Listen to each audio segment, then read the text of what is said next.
Cães, seres maravilhosos que nos acompanham desde tempos imemoriais. Nossa história juntos tem uma estimativa aproximada de 14 a 20 milhões de anos atrás. A animação que quero lhes trazer hoje é conhecida por ser uma bela história de amor. Mas eu vou mostrar a vocês que existe muito mais por trás de sua história, tendo até mesmo eternizado um momento muito íntimo e especial na vida de Walt Disney, que desde criança era muito apaixonado por cães. Já deixa o seu like, compartilha esse vídeo e vamos juntos reviver a doçura e a beleza de A Dama e o Vagabundo.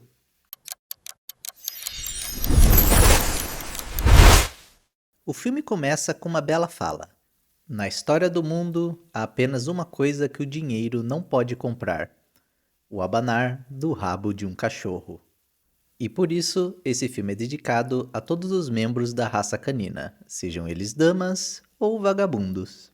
Em uma linda noite de Natal, ao som da música Paz na Terra, o casal Jim e Darling comemoram essa data abençoada fazendo a tradicional troca de presentes.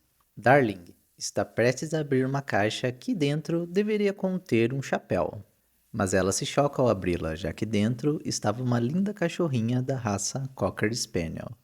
O que muita gente não sabe é que essa cena aconteceu na vida real, com o próprio Walt Disney. Se lembram que eu disse que o Walt era apaixonado por cães? Pois bem, sua esposa não era lá muito fã dos anjos de quatro patas. Quando ele comprou sua primeira casa com sua esposa Lillian, ele queria muito ter um cachorro, mas por algum motivo sua esposa não gostava nada dessa ideia, dizendo: eles soltam pelos por toda parte e são sujos. Mas, para reverter sua situação, ele continuou estudando diferentes raças de cachorro. Até que, finalmente, ele chegou na raça Chow. O Chow Chow é um cão com origem chinesa, com registros que datam de 2000 anos atrás. Eles eram cães multifuncionais, serviam como guardas de templos sagrados, cães de caça da realeza e puxadores de trenó. Na cultura chinesa, eles são conhecidos como Song Shi Quan, que significa literalmente cão-leão fofinho. E claro, não podemos nos esquecer da sua famosa língua azul. E foi esse o representante da raça canina que fez o coração de Walt Disney se iluminar de esperança, já que ele leu que o Chow não espalhava pelos e não tinha pulgas.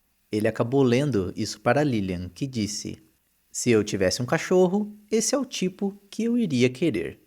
Bastou essas palavras para que no dia seguinte ele comprasse um representante da raça, com 6 a 8 semanas de vida, e o deixou escondido até a noite de Natal, o colocando dentro de uma grande caixa de chapéu e amarrando com uma fita.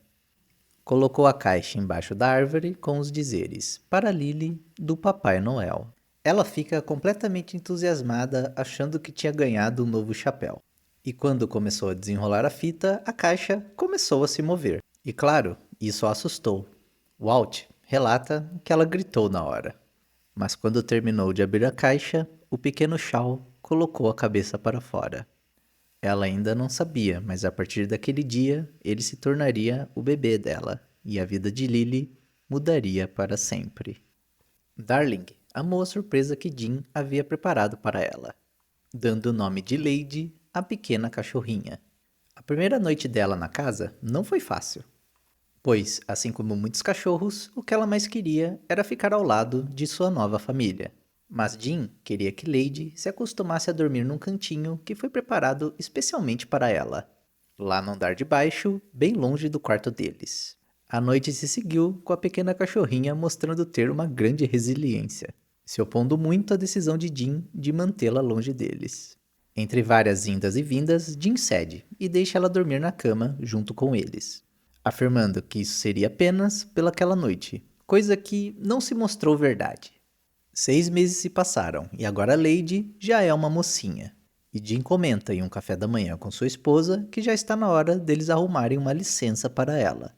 Mas afinal de contas, o que são essas licenças? Bem, galera, essa licença nada mais é do que o registro oficial do animal na prefeitura.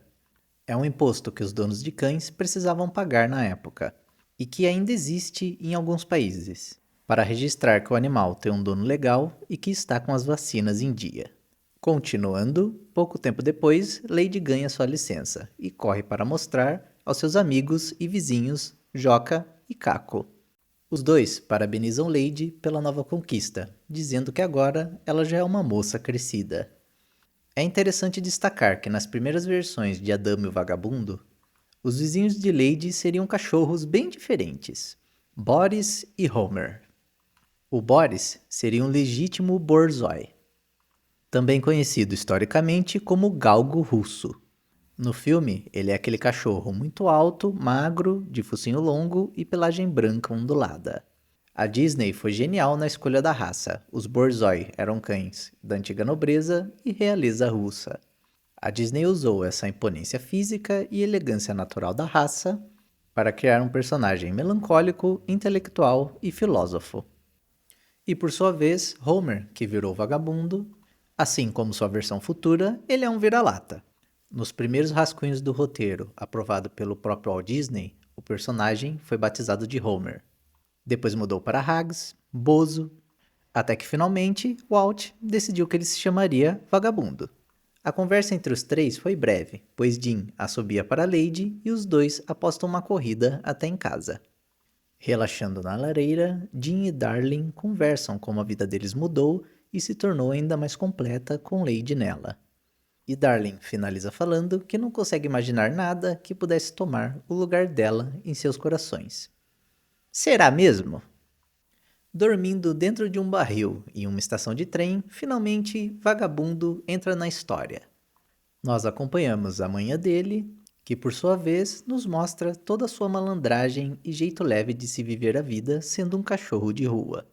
Em determinado momento, vemos um homem colocando um cartaz em uma cerca, onde Vagabundo está escondido, esperando o homem ir embora para se aproximar do cartaz, que continha os seguintes dizeres: Aviso: qualquer cão sem licença será levado ao canil por ordem do Conselho Municipal.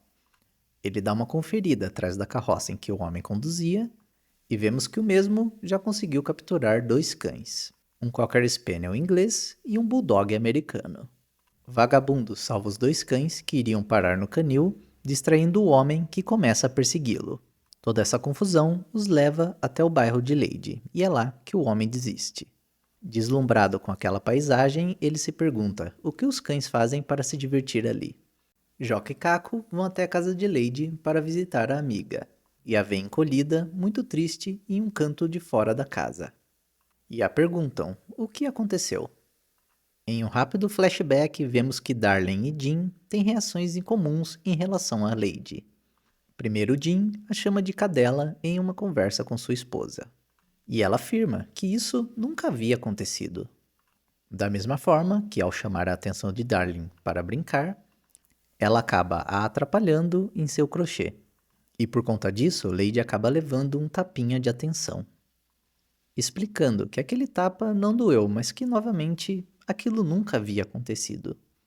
Caco e Joca, com toda a sua experiência, já haviam entendido tudo o que estava acontecendo. E dizem para Lady não levar tudo aquilo tão a sério, já que o casal estava estranho por estarem esperando um bebê. Eles explicam a ela o que é um bebê. E bem nessa hora, Vagabundo está no portão, escutando tudo, já que parou para ver a beleza de Lady. Ele não se demora para entrar na conversa e ter uma visão contrária de Joca e Caco. Enquanto eles estavam tecendo elogios, Vagabundo rebate todos os argumentos, alertando Lady que a vida dela jamais seria como antes. Nada de bifes, latidos fora de hora e de dormir perto daquela lareira quentinha. Joca se irrita e expulsa Vagabundo, mas que vai embora trazendo uma última reflexão. O coração de um humano tem pouco espaço para amor e afeição. Quando chega um bebê, o cão dança. O tempo avança e nos meses seguintes, Lady vai acompanhando os sinais da chegada do bebê, sem entender muito bem o que eles significam. Até que o grande dia chega, com Jim eufórico correndo por toda a casa gritando: É menino! É menino! No outro dia, quando os ânimos se acalmaram, Lady começou a escutar uma bela cantoria, vinda do quarto onde sua dona estava. Essa bela música se chama La La Lu, que foi cantada por Peggy Lee, uma cantora de jazz contratada pela Disney, que acabou não só cantando, mas como também dublou 4 personagens, e sendo um deles Darling. Lady se aproxima com cautela, até que finalmente, com a ajuda de Jim, ela consegue ter um deslumbre do bebê. E a visão daquele pequeno ser enche Lady de alegria, ficando claro para ela que agora a vida de todos mudaria para melhor. Algumas semanas depois, vemos o casal, muito bem arrumados, correndo pela casa, já que estão prestes a fazer uma viagem. O bebê tem poucas semanas de vida e vai ser deixado com tia Sarah. Fica bem claro para todos nós desde cedo que a tia de Jim odeia cachorros. Ela é o perfeito estereótipo de ser humano que vagabundo comenta com Lady e seus vizinhos. Quando o casal finalmente sai de casa, ela expulsa Lady do quarto do bebê. E andando pela casa, ela descobre que a tia trouxe consigo 2 gatos siameses, muito sem vergonhas, que logo começam a causar o caos no lar de Lady, pulando para todos os cantos e tentando comer o peixe e o pequeno passarinho que estão na casa. Lady os impede, mas isso custa caro, já que ao fazer uma grande bagunça e os gatos fingirem que foram feridos por ela, tia Sarah comete um grave erro. Leva ela para um pet shop e pede uma focinheira para Lady. Coisa que não dá nada certo, já que a cachorrinha se assusta e foge da loja, se perdendo nas ruas da cidade.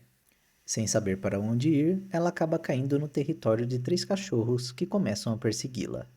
Mas para sua sorte, a vagabundo estava por perto e acaba iniciando uma briga feroz com os 3 cachorros e saindo com a vitória.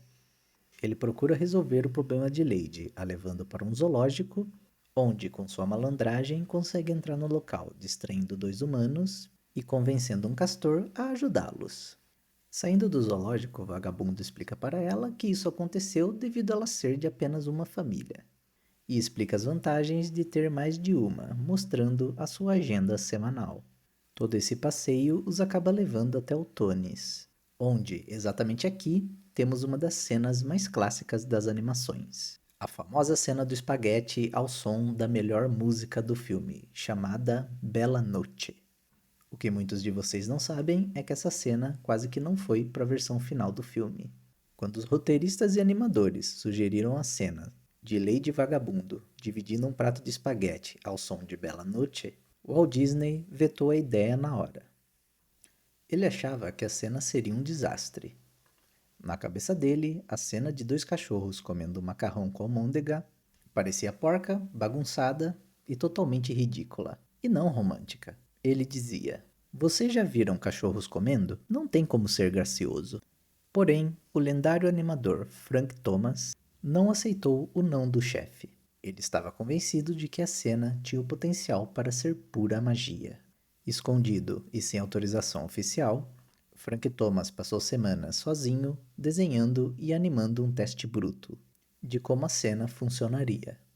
Ele colocou detalhes puramente humanos no comportamento dos cães. Os olhares tímidos, o jeito embaraçado de Lady e o detalhe de vagabundo empurrando a última almôndega com o focinho para ela. Quando a cena ficou pronta, Frank Thomas chamou Walt Disney para sua sala e deu o play. Ao ver o teste bruto e o momento exato em que os 2 cachorros puxam o mesmo fio de macarrão e se encontram num beijo acidental, Walt Disney ficou impressionado, mudou de ideia e na hora disse: "Uau, isso realmente funciona. Vamos colocar no filme." Por fim, a noite segue romântica, terminando no topo de um morro onde eles, juntos de outros casais, apreciam a bela vista da cidade. Depois da noite maravilhosa que passaram juntos, Lady quer voltar para casa, já que o sol já havia nascido. Vagabundo tenta convencê-la a ficar junto com ele, já que o mundo é um lugar muito maior do que ela havia imaginado, e muitas aventuras os estariam esperando. Ela acha essa ideia maravilhosa, mas questiona: e quem vai cuidar do bebê se eu me for? Vendo a inocência da companheira, ele cede e a leva de volta para casa, mas não antes de tentar convencê-la a caçar galinhas, para ver se ela muda de ideia. Tudo parecia estar indo bem, mas a situação foge do controle com a chegada do homem da carrocinha, que prende Lady e a leva até o canil. Chegando ao canil, somos levados a um clima mais melancólico e pesado do filme. Um grupo de cães começam a cantarolar a música Home Sweet Home, uma canção tradicional americana do século XIX. Eles cantam a música bem rápido para tentar escapar, e é aí que Lady chega. E logo os cães ficam impressionados com a coleira que ela usa, fazendo algumas graças em relação ao seu privilégio. Peg, que carrega o mesmo nome da sua dubladora, pede para que eles a deixem em paz. E logo eles pedem desculpas pelas brincadeiras. Nós podemos ver que a Disney decidiu continuar com Boris no roteiro, mas ao invés de ser um arrogante e o vizinho que dá em cima de Lady, ele se transformou em um cão de rua, mas que continua com sua característica de ser um filósofo. Humilde e que também enfrenta uma situação difícil. E por falar em situações difíceis, a próxima cena carrega uma verdade terrível. Quando um dos funcionários da carrocinha leva o cão Palerma para o fim do corredor, entrando por uma porta que, como vocês podem imaginar, nenhum cão jamais volta. Vamos lembrar que o filme se passa no início do século XX, por volta de 1910. E naquela época, a carrocinha operava de uma forma mais bruta, mecânica e assustadora do que hoje em dia. Não existiam ONGs de proteção animal ou políticas públicas do bem-estar de bichinhos de rua. Os cães eram tratados puramente como um problema sanitário de segurança pública. A realidade dos canis municipais na virada do século era sombria, e a Disney conseguiu transmitir essa vibe melancólica nas cores cinzentas e na trilha sonora da cena. Quando um cão era capturado, ele era levado para o canil e ficava lá por um período curtíssimo, de 24 a 48 horas. Se ninguém aparecesse para pagar a multa e reivindicar o cachorro dentro desse prazo, o animal era sacrificado. Os cães começam a falar de vagabundo e de como ele nunca foi pego por nenhuma carrocinha. Porém, Boris destaca que até mesmo um cão como ele teria o seu calcanhar de Aquiles. E no caso dele, seriam as mulheres. Lady fica irritada ao saber das várias pretendentes que Vagabundo já teve. E para piorar, Peg começa a cantar uma canção que leva o nome Ele é um Vagabundo, que queima ainda mais a imagem que Lady tinha sobre ele. Depois da canção, Lady finalmente é solta e volta para casa. Chegando lá, Joca e Caco fazem uma proposta de se casarem com Lady, para que ela conseguisse sair da casa de seus atuais donos. Ela recusa com muita educação a gentileza dos amigos, e bem nessa hora, Vagabundo surge, com um osso na boca, um presente para Lady. Porém, a reação dos três foi se virar em protesto à presença do cachorro. Ele tenta falar com Lady, mas sem sucesso. Até que, irritada com sua presença, ela o acusa de tê-la abandonado e questiona sobre suas outras pretendentes que ouviu falar. Muito triste e abalada com a situação, Lady entra na casinha e Vagabundo vai embora, se sentindo muito culpado por tudo que havia acontecido.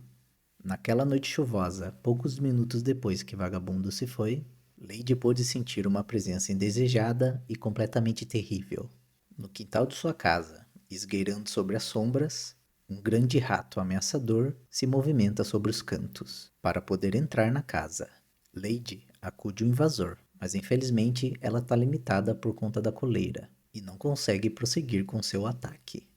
O rato aproveita essa oportunidade para subir em uma árvore e entrar dentro de uma janela da casa. Por conta de seus latidos, Vagabundo percebe o perigo e volta para ajudá-la. Ela o avisa sobre o invasor, e sem perder um segundo, ele adentra a luxuosa residência. E lá, o confronto se inicia por todos os corredores, até chegar no quarto do bebê. O clima de tensão cobre todo o cenário. Por conta do desespero, Lady consegue se soltar da coleira. E quando o roedor se aproxima do berço do bebê e tentava se aproximar do pequeno, por sorte, Vagabundo é extremamente rápido e consegue impedir o invasor, se embramando em uma cortina e derrubando o berço do bebê, o que o faz chorar e acaba acordando tia Sara, que corre para o quarto do sobrinho. Quando vê aquela cena, ela joga toda a culpa em cima de Vagabundo, o trancando dentro do quarto e ligando para a carrocinha. Nosso herói finalmente é pego por seus algozes. E minutos depois, o casal retorna até sua casa, desesperados se perguntando que confusão estava acontecendo. Não demora muito para que Lady reaja a toda a situação e mostre para Jean o verdadeiro culpado de todo esse escândalo. Jock e Caco, vendo a verdade, correm para ajudar Vagabundo, assustando o cavalo e causando um acidente, que acaba ferindo Caco no processo. Felizmente, em uma noite de Natal, vemos que Lady e Vagabundo estão juntos e consolidaram seu amor, já que eles tiveram 4 lindos filhotinhos. Os velhos Jock e Caco também participam das comemorações. E Caco segue se recuperando do acidente que sofrera. Em um lindo momento com todos reunidos, o filme se encerra, dando fim a essa maravilhosa história.